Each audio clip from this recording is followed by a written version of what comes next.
அன்பார்ந்த ஈகான் நேயர்களுக்கு வணக்கம். இந்த மாதம் 5ஆம் இடத்துல இருக்கக்கூடிய சூரிய பகவான் என்ன அப்படின்னா, தன்னுடைய முன்னோர்களுக்கு சில சிறப்பான திதி காரியங்கள் கொடுக்கக்கூடிய மாதம். முன்னோர்களுடைய ஆசீர்வாதம் மிகப்பெரிய அளவில் நமக்கு கிடைக்கக்கூடிய மாதம்.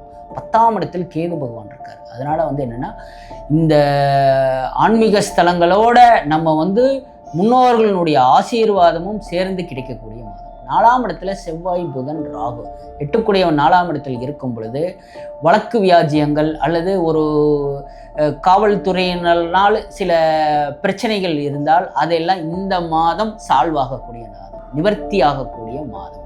3ஆம் இடத்துல சந்திர பகவான் சகாயத்தில் இருக்கார்.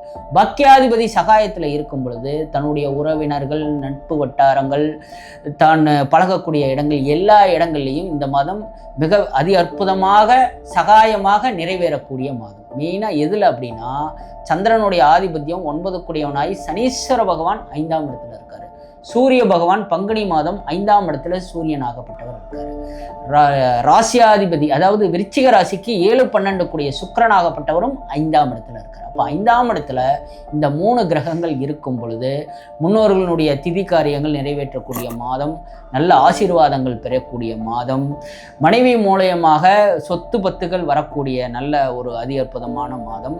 லிட்டிகேஷன் ப்ராப்பர்ட்டி, ஏதாவது வில்லங்கங்கள் இருக்கக்கூடிய சொத்து பத்துக்கள், பத்திரங்கள் இந்த மாதம் 5ஆம் இடத்தில் இருக்கக்கூடிய சூரியனும் சனியும் நிவர்த்தி ஆகக்கூடிய மாதம்.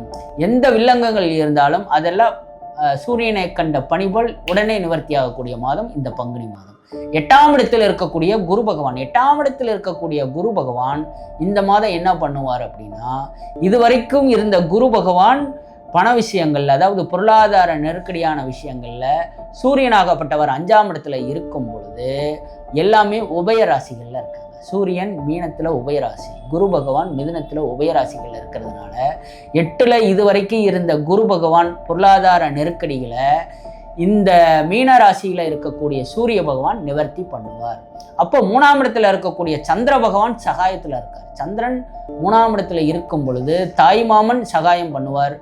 தன் உடன்பிறப்புகள் இந்த ஜாதகத்துக்கு, அதாவது இந்த விருச்சிக ராசி நேயர்களுக்கு இந்த மாதம் நல்ல சகாயம் பண்ணக்கூடிய ஒரு நல்ல மாதம். கேது பகவான் 10ஆம் இடத்துல இருக்கார். 10ல் ஒரு பாவியாவது இருக்கணும். 10ஆம் இடத்துல இருக்கக்கூடிய கேது பகவான் நல்ல கர்ம வினைகளை நாம் இந்த மாதம் பண்ணக்கூடிய மாதம். அதனால இந்த பங்குனி மாதமும் இவர்களுக்கு பல பிரச்சனைகளை தீர்த்து வைக்கக்கூடிய மாதம் இந்த 5ஆம் இடத்துல இருக்கக்கூடிய சூரிய பகவானுக்கு உண்டு.